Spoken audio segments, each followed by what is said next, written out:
La bendición y la paz de Dios nuestro Padre y del Señor Jesucristo sea con todos ustedes. Hoy sabremos por qué hay cristianos chiquitos en la iglesia. Segunda de Pedro 3, 17 y 18. Así que vosotros, oh amados, sabiéndolo de antemano, guardaos, no sea que arrastrados por el error de los inicuos, caigas de vuestra firmeza. Antes bien, creced en la gracia y el conocimiento de nuestro Señor y Salvador Jesucristo. A Él sea gloria ahora y hasta el día de la eternidad. Amén. Este pasaje se da en el contexto de la enseñanza sobre la venida del día del Señor. Y aquí Pedro nos muestra la diferencia más relevante que existe entre la ley y la gracia. Y nos dice que la ley era por obras, mientras la gracia es por fe. Crecer significa aumentar, superarse. Y después de recibir a Cristo en el corazón y comenzar a caminar por fe en el Evangelio, nuestro siguiente paso es precisamente ese, crecer. Es un mandato. Dice el texto, mira, en lugar que se dejen llevar por el error, crezcan en la gracia, o sea, crezcan en la fe y en el conocimiento de nuestro Señor Jesús. El crecimiento espiritual es indispensable para nuestra madurez espiritual. Es extremadamente importante. Porque cristianos que no crecen en la fe son cristianos carnales, son cristianos inmaduros, son adultos chiquitos que no tienen discernimiento y no saben cómo tomar decisiones. En cambio, los creyentes que crecen en la fe, que crecen también en el conocimiento, son personas maduras, tienen discernimiento y toman sus decisiones en base a la verdad de la palabra de Dios. Y como conoce lo que dice, que la Biblia dice lo que es correcto, pues lo hace. La Biblia dice lo que no es correcto, pues no lo hace. Pero las personas cuya fe y conocimiento no crece y permanece igual, basan sus elecciones en emociones. Yo siento que esto, es que yo sentí, es que yo creo y es que yo pienso. Y así se la llevan, todo por emociones. Y las emociones son engañosas, al grado de que nos pueden llevar a crear un mundo inexistente, un mundo ilusorio, un mundo de fantasía. Pablo sabía lo importante del crecimiento y enseña en Colosenses 1:9, dice, por lo cual también nosotros, desde el día en que lo oímos, no cesamos de orar por vosotros y de pedir que seáis llenos del conocimiento de su voluntad en toda sabiduría e inteligencia espiritual. Lo que el apóstol pide es que los colosenses y la iglesia de Cristo en general es que llegue a entender la voluntad de Dios. Esto es lo que es importante para Pablo, que sabe que si comenzamos a entender la voluntad de Dios, todo lo que Él desea para nosotros nos va a ser dado de acuerdo a esa voluntad soberana. Por lo tanto, el objetivo principal de nuestra vida como creyentes debe de ser conocer la voluntad de Dios. Bueno, y es precisamente aquí donde muchos cristianos adultos chiquitos se pierden. Miren, conocer la voluntad de Dios comienza con saber que en Cristo somos hijos de Dios. Así lo dice Juan 1:12. Juan 15:15 dice que somos amigos de Cristo. Romanos 5:1 dice que hemos sido justificados. Primera los Corintios 6:17 dice que estamos unidos con el Señor y somos uno en Él. Primera los Corintios 6:19 y 20 dice que hemos sido comprados por precio y le pertenecemos a Dios. Primera de los Corintios, a los Corintios 12:27 dice que somos un miembro del cuerpo de Cristo. Efesios 1 del 3 al 8 dice que hemos sido escogidos por Dios y adoptados como sus hijos. Colosenses 1, 13 y 14 dice que hemos sido redimidos y perdonados de todos nuestros pecados. Y Colosenses 2 del 9 al 10 dice que estamos completos en Cristo. Hay muchas cosas más, ¿verdad? Pero por lo menos, por lo pronto ahorita, esto y más somos. ¿Ustedes recuerdan cuando estábamos sin Él y que alguien nos hacía algo? ¿Qué decíamos? Respingábamos inmediatamente. Y tú le decíamos, ¿quién te crees que eres? Y no nos dejábamos de nadie. Es obvio que el comportamiento es de acuerdo a quién éramos sin Cristo. Y Dios también lo sabe y lo sabe muy bien. De tal manera que el Evangelio es que Él nos ha convertido en algo distinto de lo que éramos en el pasado. Ese es el primer grado del curso inicial de la materia del Espíritu. Aprender lo que Dios nos ha hecho en Cristo para obedecer y hacer su voluntad. Ya no nos pertenecemos a nosotros mismos. Nuestra comodidad ya no debe de ser la prioridad de nuestra vida. Y cuanto más entendemos quiénes somos ahora y lo que Dios nos ha hecho ser, es lo que hace que nuestro comportamiento cambie automáticamente para hacer las cosas que le placen a Él. Miren, por ejemplo, dice 1 Corintios 6:14. Dice, no os unáis en yugo desigual con los incrédulos, porque qué compañerismo tiene la justicia con la injusticia, y qué comunión la luz con las tinieblas. Aquí lo que está diciendo es que un cristiano no debe unirse en matrimonio con un inconverso, ni hacer negocios, ni hacer nada con un inconverso. Eso debe tomarse como una orden. Y las órdenes, como dicen los generales, no se discuten, no se negocian, se cumplen. Bueno, un cristiano maduro obedece, porque sabe que la obediencia a la palabra de Dios es la evidencia de su madurez espiritual. Pero a la persona inmadura que no ha crecido en la fe no le importa. Esa se disculpa diciendo, ay, es que tiene muchas cosas buenas, tiene muchas virtudes, pero esas virtudes solo el interesado o la interesada ven. Y al rato, pues no tardan mucho en convertirse en defectos, salen bien rápido. Pero así es como piensa una persona inmadura en la fe. El crecido no piensa así. El crecido dice, pues podrá tener muchas virtudes, pero le falta la más importante. No conoce a Dios. Bueno, pues hoy quiero hablarles precisamente de adultos chiquitos en el cristianismo o dentro de la iglesia. Miren, hay personas con muchos años dentro de las filas de la iglesia y que siguen siendo espiritual y emocionalmente bien inmaduras. Son personas que solo ellos y Dios saben cuántas prédicas habrán escuchado de buenos predicadores, personas de las que no se podrá decir que les falta oír suficiente buena doctrina.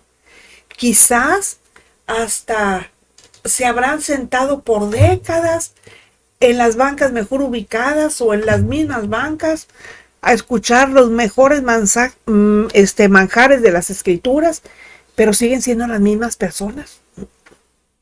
Siguen batallando, dando traspiés, a pesar de que toda su vida han escuchado el Evangelio. Pero peor aún, también los hay con ministerios dentro de la iglesia que son egoístas, amargadas, pero viven engañadas porque se creen cristianos solo porque no faltan cada semana, porque sirven, porque diezman, porque ofrendan, pero siguen trastabillando como niños que empiezan a caminar y siguen batallando para seguir adelante. Por amor de Dios, ¿qué pasa con eso? Bueno, fíjense, pueden ser muchas cosas y voy a empezar con preguntarles esto. A ver, si yo les pregunto ahorita, ¿qué tema vimos la semana pasada? Probablemente me digan que no lo recuerden y es normal. Los pedagogos, o sea, los estudiosos, dicen que el 95% de lo que aprendemos lo olvidamos en las 72 horas posteriores a haberlo escuchado. Eso significa que lo que usted está oyendo ahorita se le habrá olvidado para pasado mañana, a menos que sea una persona que realmente desea aprender y tome nota o lo vuelva a escuchar. Lo que le estoy diciendo es que si usted escucha este mensaje para que verdaderamente lo asimile, tiene que volver a escucharlo cuantas veces sea necesario. Y luego nos preguntamos, ¿por qué hay cristianos chiquitos en la iglesia? Bueno, hace unos días recordaba a una persona que su comportamiento la hacía emocional. Ella decía que quería unirse a nuestro grupo porque en su iglesia sentía que no estaba creciendo. Eso es lo que ella argumentaba. Platiqué con ella, le hablé de lo que hacíamos, la agregué y finalmente ignoró la invitación. Ahora vamos a ver la razón del por qué no crecía. Su argumento fue que ella sentía. Bueno, pues uno de los grandes principios de la vida cristiana es este. Debemos de poner nuestra fe en los hechos de Dios y dejar que nuestros sentimientos y emociones sigan como quieran. ¿Saben por qué? Porque la palabra de Dios obrará con poder en nosotros solo cuando le permitamos estar por encima de ellos. Es decir, que sus mandamientos no los recibamos en la mente, sino en el corazón, porque es de allí de donde emana nuestra vida, del corazón. Así dice Proverbios. Bueno, para eso es importante que al leer la Biblia lo hagamos con voz audible y que permitamos que lo que leemos pase de nuestra mente a nuestro corazón para que nos dé vida. Porque si la palabra no habita en nuestro interior, no va a obrar espiritualmente en nosotros. No es magia, no es algo místico. También es importante que vivamos no por sentimientos ni por emociones, sino por fe en Jesucristo, el Señor y dador de vida. Solo así vamos a poder llevar a cabo el propósito de Dios en nuestra vida. Y eso no se logra por sentir, no se logra por razonar ni por pensar, porque no es asunto de la carne, sino del espíritu. Y quienes no viven por fe, pues no lo pueden comprender. Y si no lo pueden comprender, pues menos lo van a poder lograr. Es evidente que el espíritu está por encima de la carne. Y quiero que entendamos algunos principios bíblicos que ayudan para nuestro crecimiento espiritual. Antes, pues es importante entender la gran diferencia entre los nuevos creyentes en la fe y los adultos, ya la gente crecidita, pues también en la fe. Los nuevos, obviamente, son los recién convertidos. A ellos, pues les gusta oír la palabra, no se pierden ninguna prédica, tienen hambre de aprender, digamos que están en su primer amor. Bueno, para ellos, la iglesia es responsable, totalmente responsable, de proveerles el alimento espiritual. Esa es la responsabilidad de la iglesia para ayudarlos a crecer. Pero yo quiero que esos nuevos creyentes entiendan que su obligación personal es hacer voluntariamente la parte que les corresponde. Porque los cristianos chiquitos en la iglesia están desnutridos porque no se alimentan como deben. Buscan en cualquier parte, pero no acuden al maestro que les quiere dar el alimento espiritual para que estén sanos y fuertes. ¿Qué quiero decir con eso? Que si quieren crecer, necesitan tener el deseo. Y si no lo tienen, no lo van a lograr. Se van a quedar como bebés. Van a seguir siendo inmaduros. Bueno, ya lo dije. La iglesia es responsable para que crezcan los nuevos en la fe. Y en cuanto a los creciditos, aquellos que ya son adultos en la fe, pues son adultos porque han aprendido a escoger su alimento y ellos están bien nutridos. Pero a mí me gustaría reforzar la enseñanza. Y para esto, yo les voy a dar el 1, 2, 3. Y recuerden que la Biblia no contiene religión, contiene principios. Y hoy vamos a hablar de 3 que son importantes para que nosotros no seamos cristianos chiquitos en la iglesia, sino para que tengamos crecimiento espiritual. Número 1. Y yo no sé si ustedes se den cuenta, a lo mejor están fastidiados ya de oír lo mismo, porque siempre es lo mismo, pero es que es la verdad. Volvemos a hablar del alimento con la palabra. Mateo 4:4 dice, O sea, hablando de Jesús, dice, él respondió y dijo, escrito está, no solo de pan vivirá el hombre, sino de toda palabra que sale de la boca de Dios. Esto se dio en el contexto de Jesús cuando fue llevado por Satanás al desierto. Allá duró 40 días y 40 noches. Bueno, Josué 1:8 dice, nunca se apartará de tu boca este libro de la ley, sino que de día y de noche meditarás en él, para que guardes y hagas conforme a todo lo que en él esté escrito, porque entonces harás prosperar tu camino y todo te saldrá bien.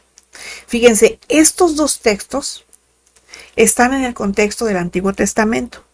Sin embargo, se trata del mismo libro, de la Biblia, y ese es nuestro alimento. La alimentación física, pues es un proceso que se da por hambre, pero la alimentación espiritual no. Para nuestro cuerpo natural, no es suficiente solo comer de vez en cuando. Por ejemplo, una vez por domingo, porque pues estaríamos muriéndonos de hambre. De la misma manera, es absolutamente importante y necesario alimentarnos con la palabra de Dios todos los días, de modo que podamos ser fortalecidos en nuestro espíritu para que nos desarrollemos de acuerdo con la voluntad de nuestro Señor.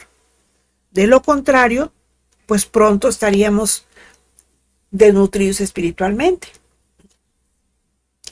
La palabra de Dios nos transforma y solo a través de ella podemos conocer la voluntad de Dios y su plan para nuestra vida. Es la ayuda que nosotros necesitamos para vencer el pecado en nuestra carne y la corrupción, porque la corrupción viene de seguir nuestros deseos pecaminosos. Y si somos fieles leyendo la Biblia y llevando sus enseñanzas en nuestro diario vivir, pues vamos a comenzar a tener cada vez más hambre y sed de Dios. Pero necesitamos la espada de la palabra, porque ella es la que nos va a ayudar a negar nuestros deseos de vivir una vida que agrada a Dios, que nos ha dado libre albedrío para que elijamos nuestras prioridades. Pero no olvidemos que hacerlo conlleva una gran responsabilidad. Miren, hay un libro que se llama El hombre más rico del mundo. Y ese libro habla de un hombre que se hizo sabio leyendo la Biblia todos los días. ¿Y saben por qué más? No solamente porque la leía, sino porque la aplicaba. Y yo no sé si sabía que la Biblia dicen que se lee para ser sabio, se cree para ser salvo y se practica para ser santo. Bueno, pues nosotros también necesitamos tomar la decisión de alimentarnos con la buena palabra de Dios, porque ella es la que nos llevará por el camino hacia la eternidad. El tiempo es vida y necesitamos tomar decisiones conscientes e inteligentes para utilizar nuestro tiempo sabiamente preparándonos para la eternidad en el reino de Dios. Ahora, en la vida espiritual también hay comida chatarra. Y la comida chatarra es atractiva y nos atrae. Y en la vida espiritual la comida chatarra son todas esas predicaciones que lo único que hacen es darle cuerda a las emociones y rienda suelta a los desmanes que pervierten el evangelio con esas doctrinas de la prosperidad, del profetismo y apostolado centavero, que no es más que esquilador de borregos a través de las maratónicas televisivas, entre otras cosas absurdas. Todo eso es comida chatarra, no es alimento. Y la comida llena, satisface, pero el alimento nutre. Esa es la diferencia. Y hay gente obesa. Y la obesidad también es desnutrición, porque la fuente de la enseñanza o de su enseñanza son los predicadores chatarra, igual que el evangelio según san ellos que les predican. Ahora, todos esos cristianos están desnutridos porque se han inoculado contra la buena enseñanza, porque les aburre, les lastima, les duerme, no les agrada.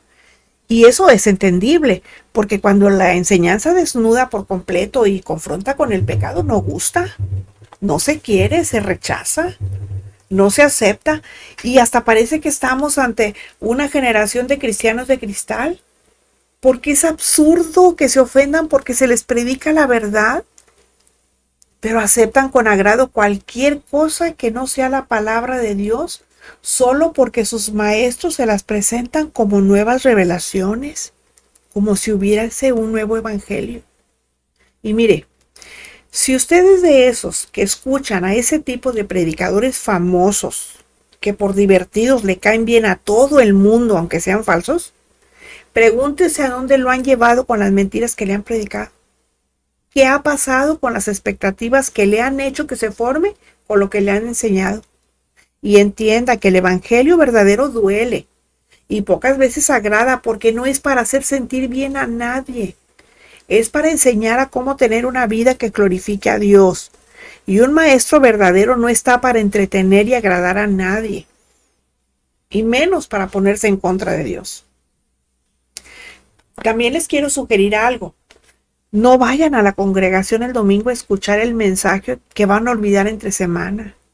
Y no se esperan hasta el domingo siguiente para volver a escuchar. Eso no es saludable. No es bueno. El crecimiento espiritual es responsabilidad personal. Y si usted dice, es que yo siento que no estoy creciendo, yo le voy a decir algo. El problema es usted que no está haciendo la parte que le corresponde para crecer. Y se lo voy a demostrar. Mire, usted tiene que hacer lo suyo, porque yo le repito, tiene todo para crecer, pero no crece porque no quiere, no se alimenta con la palabra, no lee la Biblia. Y lo que usted tiene que ser es un lector disciplinado y leer la escritura diariamente. Usted no se conforme con ser un leedor ocasional, hay que estudiar, hay que memorizar la palabra. ¿O a poco también come solo una vez a la semana? No, no me responda. Este fue el primer punto. Alimentarnos con la palabra. Bueno, el segundo punto es practicar lo que sabemos. Juan 13:17 dice, si sabéis estas cosas, bienaventurados seréis si las hacéis, o si las hiciereis. Si no hacemos este segundo punto, nunca vamos a crecer en nuestra vida espiritual. Podemos pasarnos toda la vida escuchando el evangelio, pero si no estamos creciendo es porque no lo ponemos en práctica. ¿Y para qué creen que aprendemos lo que aprendemos? Efesios 4:12 dice, nosotros aprendemos a fin de perfeccionar a los santos para la obra del ministerio, para la edificación del cuerpo de Cristo. Para lo que dice el texto, para dar, para hacer, para practicar. Pero si nos la pasamos recibiendo y no damos, y si no lo sacamos, pues no vamos a crecer nunca. A ver, a las amas de casa les pregunto, ¿cómo aprendieron a cocinar? ¿Leyendo solo las recetas de su abuelita, de su mamá, o practicándolas? Porque las personas que no crecen son aquellas que no practican lo que saben. A veces ponemos de pretexto que somos personas introvertidas, tímidas, que no sabemos socializar, que no nos gusta. Y en la Biblia hay mandamientos que solamente se pueden obedecer en comunidad. Por ejemplo, mire, dicen algunos textos, tener paz los unos con los otros, que os améis los unos a los otros, que os sirváis por amor los unos a los otros, soportando con paciencia los unos a los otros, y un largo etcétera de los unos a los otros. O sea, esos son mandamientos para los que necesitamos de otra gente para poder ponerlos en práctica. Y quienes sí han leído la escritura, recordarán que en el tiempo de Jesús había un grupo de religiosos muy estricto. Esos se llamaban fariseos. Algunos eran sinceros en su fe, pero muchos eran hipócritas. Memorizaban porciones enteras de la ley y ayunaban 2 o 3 veces cada semana y diezmaban. Pero les faltaba lo más importante, poner en práctica la palabra. Por todo el conocimiento y espiritualidad que poseían, pues eran orgullosos, se sentían pues así orgullosos, ¿verdad? Eran mentirosos, eran violentos, y eran tan violentos que fueron ellos quienes mataron a Jesús a través de los romanos. ¿Y saben por qué? Porque eran de los que tienen marcadas las palabras de Dios en sus Biblias. Pero la palabra de Dios no ha marcado sus vidas. Eso implica, o quiere decir, que no hay justificación, para no practicar lo que sabemos, porque no socializamos con otros, porque la Biblia dice que es una de las maneras que tenemos que crecer. Y eso es porque no solo hacemos de la Escritura nuestro alimento espiritual, sino porque lo ponemos por obra. Necesitamos servir a Dios, necesitamos involucrarnos, necesitamos ser parte del grupo que hace ruido en lo espiritual. No tenemos que quedarnos solamente con lo que recibimos, porque nos vamos a empachar. Bueno, miren, este fue el segundo punto. Practicar lo que sabemos. Y por último, pues tenemos el tercer punto. Y el tercer punto es que tenemos que pagar un precio. Lucas 14, del 26 al 33 dice: si alguno viene a mí y no aborrece a su padre y madre y mujer e hijos y hermanos y hermanas, y aún tiene también su propia vida, no puede ser mi discípulo. Y el que no lleva su cruz y viene en pos de mí, no puede ser mi discípulo. Porque ¿quién de vosotros, queriendo edificar una torre, no se sienta primero y calcula los gastos a ver si tiene lo que necesita para acabarla? No sea que después que haya puesto el cimiento y no pueda acabarla, todos los que lo vean comiencen a hacer burla de él, diciendo: este hombre comenzó a edificar y no pudo acabar. ¿O qué rey, al marchar a la guerra contra otro rey, no se sienta primero y considera si puede hacer frente con 10,000 al que viene contra él con 20,000? Y si no puede, cuando el otro está todavía lejos, le envía una embajada y le pide condiciones de paz. Así pues, cualquiera de ustedes que no renuncie a todo lo que posee, no puede ser mi discípulo. El propósito de pagar el precio es darle a Dios la oportunidad de realizar en nosotros lo que Él desea hacer. Significa que renunciamos a nuestro modo de vivir, a nuestras preferencias, nuestras inclinaciones y a nuestros intereses personales. Pagar el precio significa que nos neguemos a nosotros mismos, renunciando y pues desechando todo lo que reemplace a Dios. Esto significa que tenemos a Dios como nuestra prioridad. No como lo más importante, sino como nuestra prioridad, porque prioridad está por encima de lo importante.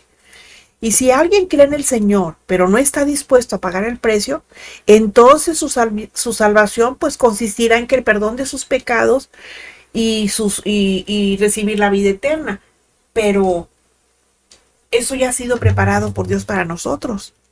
Y lo único que tenemos que hacer para recibirlo pues es creer en el Evangelio.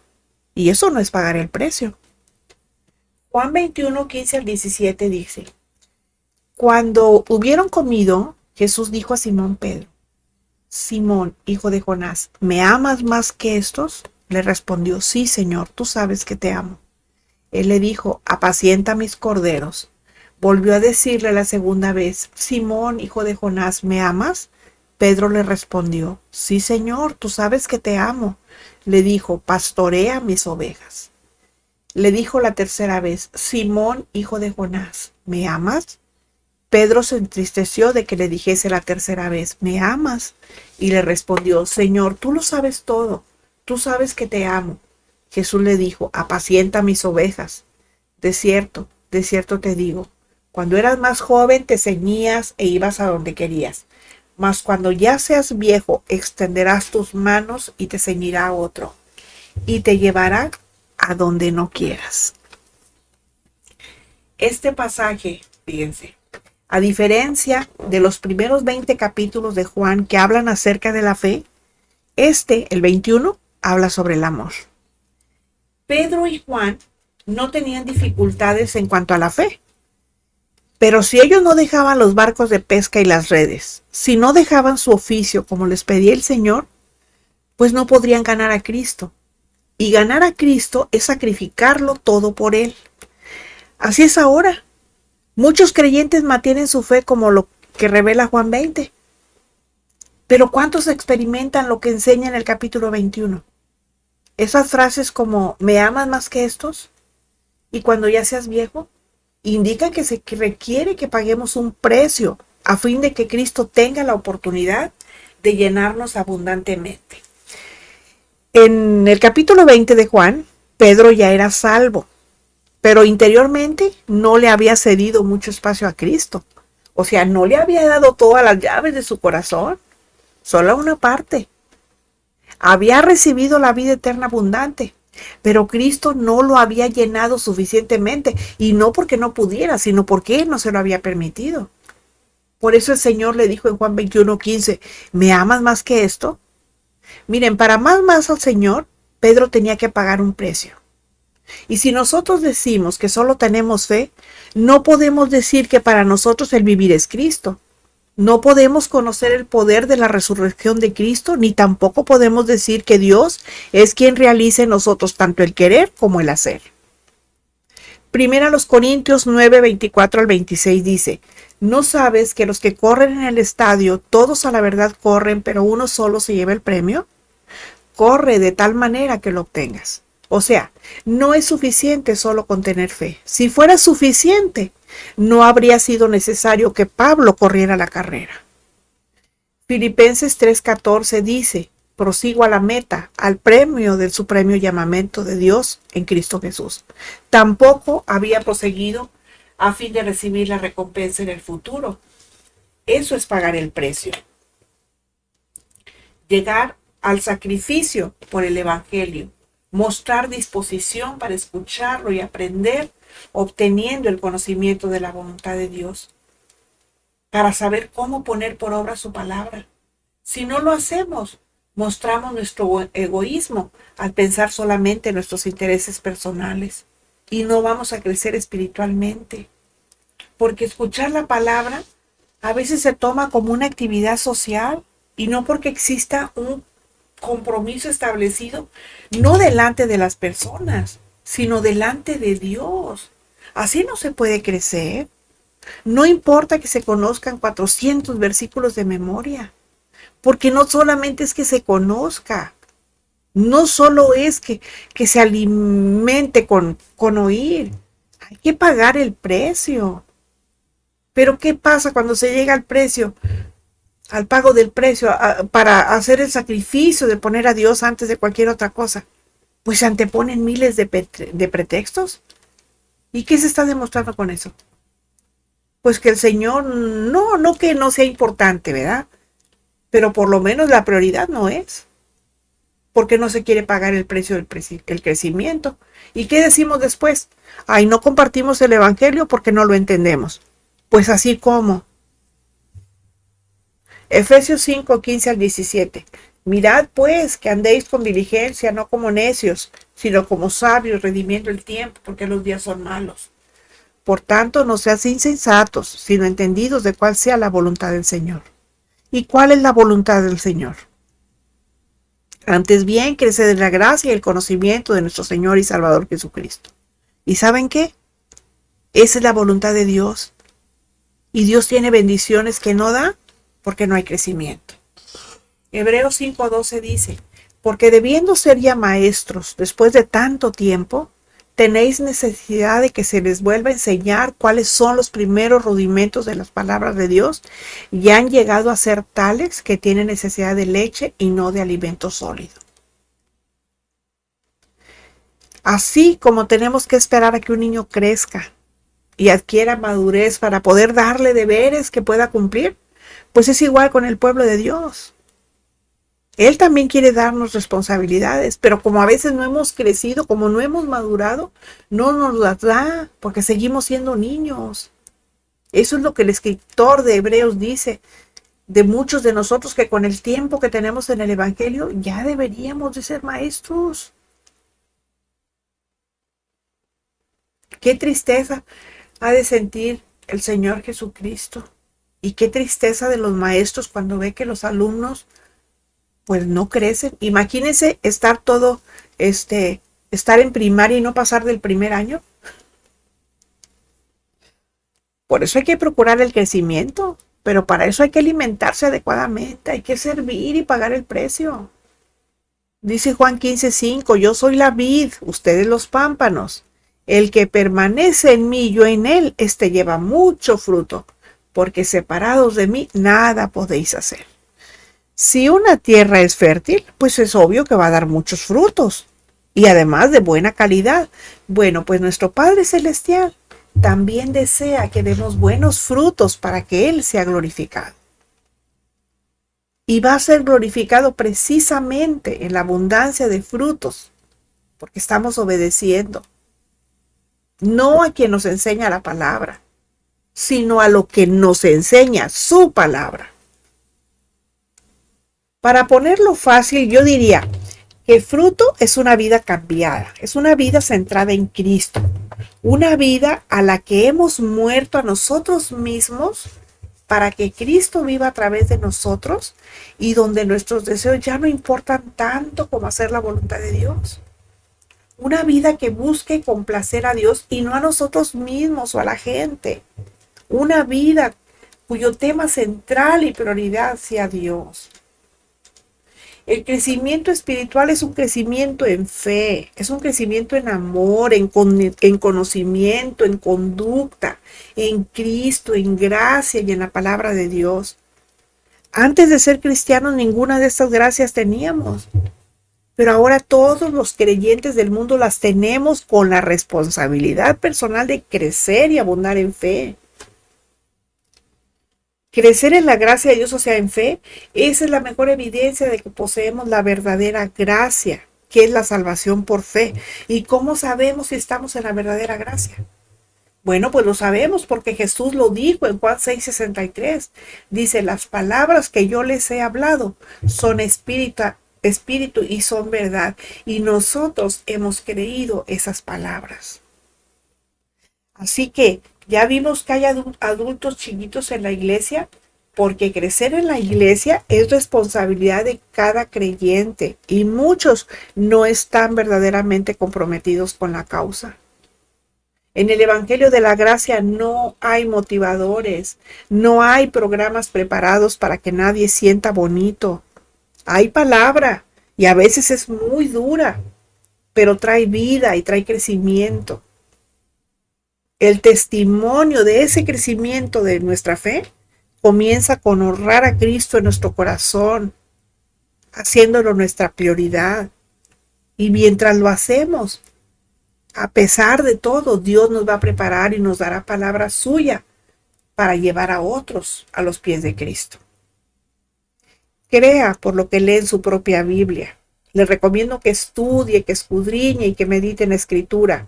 Y si este estudio le edificó, le pido que me regale un like, que se suscriba y lo comparta para que más personas lo escuchen. Lo espero la próxima semana cuando nos volveremos a encontrar. La gracia de nuestro Señor Jesucristo sea con todos ustedes. Amén